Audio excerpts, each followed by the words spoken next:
Time travel మీద base అయ్యే films ని మూవీ లవర్స్ నుండి రెగ్యులర్ ఆడియన్స్ వరకు చాలా మంది ఎక్సైటెడ్ తోటి చూస్తారు. నాకు తెలిసి మీలో చాలా మంది ఈ పాటికే హాలీవుడ్ లోని ఎన్నో different time travel, action and fantasy, science fictional films ని చూసే ఉంటారు. కాబట్టి అలాంటి పాపులర్ టైమ్ ట్రావెల్ ఫిల్మ్స్ ని, లేదంటే top rated time travel films ని, లేదంటే highest crossing time travel films ని అయితే మాత్రం ఈ వీడియోలోని చెప్పాలని అనుకోవడం లేదు. చాలా వరకు నాన్ పాపులర్ అండ్ తక్కువ మంది చూసిన చాలా మంచి కంటెంట్ తో ఉండే టైమ్ ట్రావెల్ రిలేటెడ్ ఫిల్మ్స్ ని ఈ వీడియోలోని సజెస్ట్ చేయాలని అనుకుంటున్నాను. అంటే టైమ్ ట్రావెల్ అంటే ఒక మంచి కాజ్ కోసం, అంటే ఒక ఫిల్మ్ లోని ఒక క్రేజీ ఫ్యాంటసీ వైబ్ క్రియేట్ అవుతుంది, మరొక ఫిల్మ్ లోని ఒక romantic emotional type of vibe create అవుతుంది, మరొక ఫిల్మ్ లోని హారిఫిక్ టైప్ ఆఫ్ వైబ్ ని కూడా క్రియేట్ చేసే ఈ టైమ్ ట్రావెల్ ఫిల్మ్స్ ఈ వీడియోలోని ఎండింగ్ వరకు చూసి, అంటే ఈ ఫిల్మ్స్ ని ఎందుకు చూడాలి అనే దాని గురించి కూడా క్లియర్ ఎక్స్ప్లెనేషన్ అయితే మాత్రం ఈ వీడియోలోని చూడండి. ముందుగా లీస్ట్ నుండి స్టార్ట్ చేసుకుంటే ద లేక్ హౌస్ ఫిల్మ్. నిజానికి ఈ ఫిల్మ్ చాలా వరకు అమెరికన్స్ అండ్ హాలీవుడ్ లవర్స్ కి ఆల్మోస్ట్ పాపులర్ అని అనుకోవచ్చు, కానీ most of the regular audience కి అయితే మాత్రం చాలా వరకు నాన్ పాపులరే. ఈ జనరేషన్ లోని ముఖ్యంగా లేటెస్ట్ గా హాలీవుడ్ ని స్టార్ట్ చేసిన వాళ్ళకి కూడా నాన్ పాపులర్ లెక్కనే కన్సిడర్ చేసి లీస్ట్ లో పెట్టిన అందుకని. సో మొత్తానికైతే మాత్రం ఈ కియాను రీవ్స్ లేక్ హౌస్ ఫిలిం చాలా వరకు ఆడియన్స్ ని కన్ఫ్యూజ్ కూడా చేయొచ్చు అనమాట. అంటే చాలా మందికి ఈ ఫిలిం అర్థం కాక మిక్స్డ్ రివ్యూస్ ని కూడా స్ప్రెడ్ చేసినట్టయితే మాత్రం చాలా వరకు హాలీవుడ్ లోని జరిగింది. ఈ ఫిల్మ్ ని మీరు చూడాలనుకుంటే అమెజాన్ ప్రైమ్ ఓటీటీ ప్లాట్ఫామ్ లోని అవైలబుల్ గా ఉంది. Guys, most of the Hollywood films ఒకసారి నెట్ఫ్లిక్స్ లో ఉంటాయి, మరొకసారి అమెజాన్ ప్రైమ్ కి వెళ్తాయి. కొన్నిసార్లు ఏ ఓటీటీ లోని దొరకకుండా, అవైలబిలిటీ లేకుండా కూడా జరుగుతుంటాయి కొన్ని ఫిల్మ్స్ కి. సో టెలిగ్రామ్ లేదంటే టోరెంట్ విల్లా ఇలాంటివి యూజ్ చేసుకునే వాళ్ళకైతే మాత్రం ఏ ప్రాబ్లం లేదు. బట్ చెప్పాలి కాబట్టి అయితే మాత్రం చెప్తున్నాను, ప్రెసెంట్ అయితే అమెజాన్ ప్రైమ్ లోని అవైలబుల్ గా ఉంది ఈ ఫిలిం. ఆ తర్వాత ఫిలిం విషయానికి వస్తే గ్యాలక్సీ క్వెస్ట్. ఈ ఫిలిం అనేది 1999 లో వచ్చింది కాబట్టి మరీ విఎఫ్ఎక్స్ అంత అడ్వాన్స్డ్ గా ఉండకపోవచ్చు. దాంతోపాటు ఇది of course time travel and adventure జానరా అయినప్పటికీ ఈ ఫిలిం లో స్టోరీ మీకు డిఫరెంట్ వైబ్ క్రియేట్ చేస్తుంది. సిగోర్నీ వీవర్ ఈ ఫిలిం లోని మెయిన్ లీడ్ యాక్ట్రెస్ గా యాక్ట్ చేస్తుంది. అఫ్ కోర్స్ ఈమెను మీరు అవతార్ అండ్ ఏలియన్స్ ఫిలిం లోని చూసే ఉంటారు. అయితే ఈ ఫిలిం లోని సటైరికల్ వైబ్స్ ఇస్తుంది. దాంతోపాటు స్టార్ ట్రెక్ ఫిలిమ్స్ ని మీరు చూసినా చూడకపోయినా అలాంటి ఒక స్టార్ ట్రెక్ వైబ్ కూడా ఈ ఫిలిం ఖచ్చితంగా ఇస్తుంది. సో మీరు ఈ ఫిల్మ్ చూడాలనుకుంటే ఓటీటీ ప్లాట్ఫామ్స్ లోని ఈ ఫిల్మ్ నెట్ఫ్లిక్స్ లోని ప్రెసెంట్ అవైలబుల్ గా ఉంది, వెళ్ళి చూడండి. ఇక ఆ తర్వాత ఫిల్మ్ విషయానికి వస్తే పాల్మ్ స్ప్రింగ్స్. అఫ్ కోర్స్ ఈ పోస్టర్, ఈ ఇమేజ్ చూడగానే మీకు అర్థమైపోతుంది ఈ ఫిల్మ్ అనేది ఒక రొమాంటిక్ ఫ్యాంటసీ జానర్ లోని ఉండబోతుందని. ఈ ఫిల్మ్ 2020 లాక్డౌన్ లోని రిలీజ్ అయింది.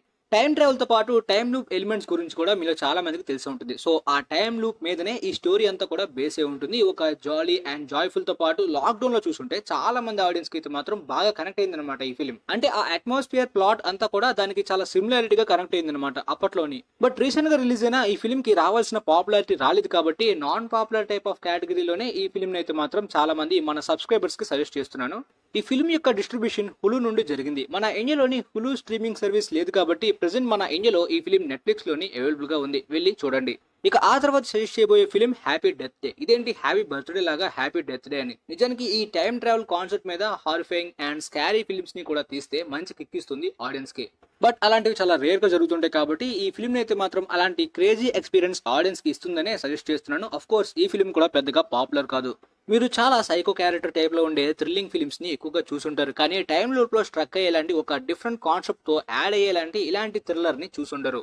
గైస్, నేను మీకు ఒక సజెషన్ లాంటిది ఇస్తున్నాను. ఏంటంటే ఒకవేళ మీరు ఈ ఫిల్మ్స్ అన్ని కూడా ఒకేసారి చూద్దామని డిసైడ్ అయినా, లేదంటే ఒక ఆర్డర్ ప్రకారం చూద్దాం అనుకున్నా, ఈ ఫిల్మ్ చూసిన తర్వాతనే పాల్మ్ స్ప్రింగ్స్ ని చూడండి. ఎందుకంటే ఎంటర్టైన్మెంట్ పరంగా ఈ ఫిల్మ్ ఎక్కువగా ఉంటుంది కాబట్టి దీన్ని కొద్దిగా అప్పర్ లెవెల్లోనే పెట్టాను. కాకపోతే పాల్మ్ స్ప్రింగ్ ఫిల్మ్ చూసినప్పుడు మీకు మంచి పీస్ఫుల్ అండ్ జాయ్ఫుల్ లాంటి వైబ్ ఇస్తుంది, కానీ ఈ ఫిల్మ్ చూసినప్పుడు tension, terrific and horrific vibe ఇస్తుంది అనమాట. ఎందుకంటే రెండు కూడా టైమ్ లూప్ మీదనే ఉంటాయి అనమాట. టైం ట్రావెల్ కాదు, టైమ్ లూప్ లో స్టక్ అయ్యేలాంటి ఎలిమెంట్స్ అనమాట. ఈ థ్రిల్లర్ ఫిల్మ్ కి happy death day to you అనే ఒక సీక్వెల్ కూడా ఉందన్నమాట, సెకండ్ పార్ట్ ని. అయితే ఈ ఫిల్మ్స్ అన్ని కూడా నెట్ఫ్లిక్స్ లోనే అవైలబుల్ గా ఉన్నాయి, మీరు చూడాలనుకుంటే. ఇక ఆ తర్వాత సజెషన్ ఫిల్మ్ విషయానికి వస్తే ఓవెన్ విల్సన్ అండ్ రెచెల్ మెక్అడమ్స్ కలిసి యాక్ట్ చేసిన మిడ్ నైట్ ఇన్ ప్యారిస్. మీకు ఎవరైనా నోస్టాల్జిక్ అంటే అర్థం ఏంటి అని అడిగితే ఈ ఫిల్మ్ ని చూపించండి. మన పాస్ట్ లో చాలా గోల్డెన్ మెమరీస్ ఉంటాయి కదా, సో అలాంటి గోల్డెన్ మెమరీస్ మళ్ళీ మనకి ఇప్పుడు రిఫర్ అయ్యేలాంటి వైబ్ క్రియేట్ అయితే ఆ ఎక్స్పీరియన్స్ ని మనం నోస్టాలజిక్ ఎక్స్పీరియన్స్ అని అంటాం. సో ఈ ఫిల్మ్ అయితే మాత్రం ఆ స్టోరీ అంతా కూడా ఫీల్ గుడ్ నోస్టాలజిక్ వైబ్ ఇచ్చేలాంటి ఫిల్మ్ అనమాట. కాబట్టి ఈ ఫిల్మ్ అనేది చాలా మందికి అయితే మాత్రం ఒక ఫేవరెట్ టైప్ లిస్ట్ లో ఉంటుంది అనమాట. కాకపోతే మన సైడ్ వచ్చేసరికి ఈ ఫిల్మ్ అంత పెద్ద పాపులారిటీ కాదు. పోతే ఈ ఫిల్మ్ ఇదివరకు సజెస్ట్ చేసిన ఆ 2 ఫిల్మ్స్ లాగా టైమ్ లూప్ లో స్ట్రక్ అయ్యేలాంటి ఫిల్మ్ కాదనమాట, టైం ట్రావెల్ మీదనే ఉంటుందన్నమాట. మంచి ఫీల్ గుడ్ కాజ్ కోసం చేసేలాంటి టైం ట్రావెల్ అటెంప్ట్ అనమాట, అందుకని సజెస్ట్ చేస్తున్నాను. అయితే మొత్తానికి ఈ ఫిల్మ్ కూడా మీరు చూడాలనుకుంటే నెట్ఫ్లిక్స్ లోనే అవైలబుల్ గా ఉంది, వెళ్ళి చూడండి గైస్. ఆ తర్వాత ఫిల్మ్ విషయానికి వస్తే అబౌట్ టైమ్. రేచల్ మెక్అడమ్స్ యాక్ట్ చేసిన ఈ ఫిల్మ్ కూడా పాపులర్ అనే చెప్పాలి. చాలా మంది సినీఫిల్స్ అండ్ మూవీ లవర్స్ లోని ఈ ఫిల్మ్ ని రిపీట్సే వేసి ఉంటారు. కాకపోతే రెగ్యులర్ ఆడియన్స్ అయితే మాత్రం ఈ ఫిల్మ్ ని చాలా తక్కువగానే చూసుంటారు. కాబట్టి ఈ ఫిల్మ్ అయితే మాత్రం చాలా వరకు మస్ట్ వాచ్ అని చెప్తున్నాను గైస్. ఎందుకంటే ఇది ఒక రొమాంటిక్ టైప్ మాత్రమే కాకుండా ఫ్యామిలీ ఎలిమెంట్స్ కూడా ఉంటాయి అనమాట. అంటే మన జీవితం అంతా కూడా సాఫీగా పీస్ఫుల్ గా గడపాలంటే టైం అనేది చాలా ఇంపార్టెంట్.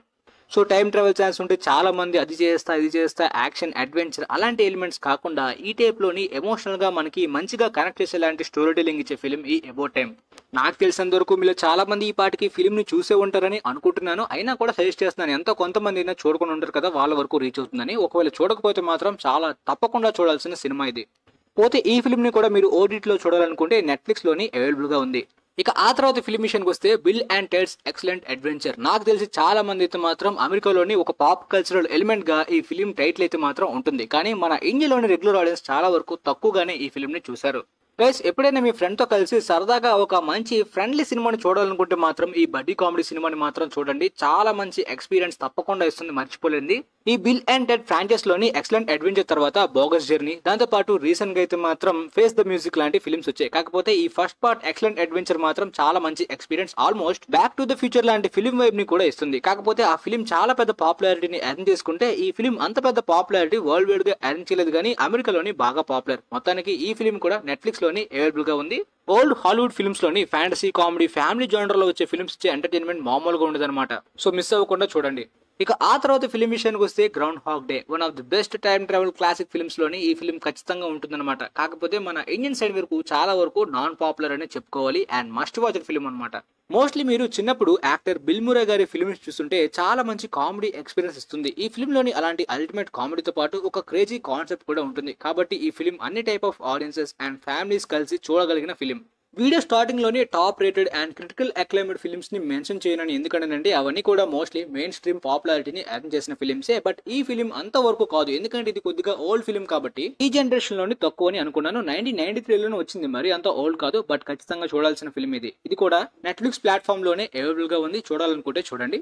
ఇక ఆ తర్వాత ఈ వీడియోలోనే టాప్ సజెషన్ గా మీలో చాలా మందికి ఒక ఫ్రెండ్లీ సజెషన్ గా రికమెండ్ చేస్తున్న మస్ట్ వాచ్డ్ ఫిలిం ఈ ప్లానెట్ ఆఫ్ ది ఏప్స్. మీలో చాలా మంది మ్యాట్రిక్స్ తీసిన ఏప్స్ ట్రయాలజీని చూసే ఉంటారు. బట్ ఈ టైం రిలేటెడ్ ఫ్యాంటసీ ఎలిమెంట్స్ ని మిక్స్ చేసి ఉండే ఈ ఏప్స్ ఫిలిమ్స్ ని చాలా మంది చూసుండరు, ఎందుకంటే ఇవి ఓల్డ్ ఫిల్మ్స్ అని. బట్ గైస్ ట్రస్ట్ మీ, నా పర్సనల్ ఎక్స్పీరియన్స్ ప్రకారం అయితే ఈ ఫిల్మ్ చూసిన తర్వాత నా మైండ్ బ్లోయింగ్, ఒక ఫ్యాన్సీ వరల్డ్ కి తీసుకెళ్లిన అద్భుతమైన ఎక్స్పీరియన్స్ ఇచ్చిన ఈ ఫిల్మ్ ని నేను అస్సలు మర్చిపోలేను. One of the best experience ever అని అనొచ్చు. మ్యాట్రిక్స్ ఫిల్మ్స్ ని మనం థియేటర్స్ లోనే చూస్తూ ఉంటాం. మ్యాట్రిక్స్ సీక్వెల్ వచ్చినప్పుడు నేను ఈ పాత ఫిల్మ్స్ ని కూడా ఒకసారి చూస్తే ఎలా ఉంటుందని చూసా. అప్పుడైతే మాత్రం చాలా మంచి ఎక్స్పీరియన్స్ ఇచ్చింది, మర్చిపోలేను.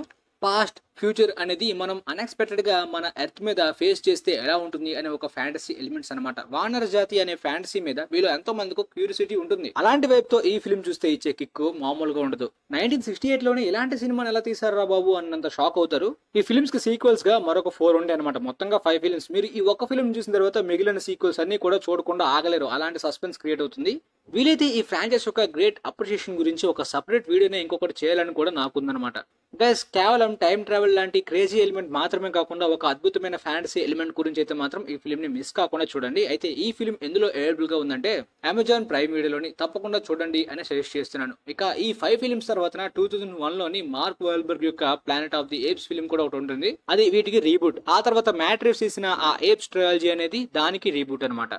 అంటే ఈ సిరీస్ టైం లైన్ గురించి మీకు అర్థం కావాలని అలా చెప్తున్నాను అనమాట. సో మొత్తానికైతే మాత్రం లిస్ట్ కంప్లీటెడ్. మరి ఈ లిస్ట్ లోని మీరు ఇదివరకే ఎన్ని ఫిల్మ్స్ ని ఆల్రెడీ చూస్తున్నారో కింద కామెంట్ సెక్షన్ లో తెలియజేయండి. అలానే ఈ సజెషన్ లిస్ట్ లోని మీకు ఏ ఫిల్మ్ ని వెంటనే చూడాలని ఆతృత కలిగిందో దాని గురించి కూడా కింద తప్పకుండా మెన్షన్ చేయండి అనమాట. సో మొత్తానికైతే ఈ వీడియో మీకు క్లారిటీగా అర్థమైందని అనుకుంటున్నాను గైస్. ప్లీజ్ ఈ వీడియోని మీ ఫ్రెండ్స్ కి కూడా షేర్ చేస్తే మంచిగా సపోర్ట్ వస్తే ఇలాంటి వీడియోస్ మన ఛానల్లోని చాలానే అప్లోడ్ చేయడానికి ట్రై చేస్తాను. And thanks for watching.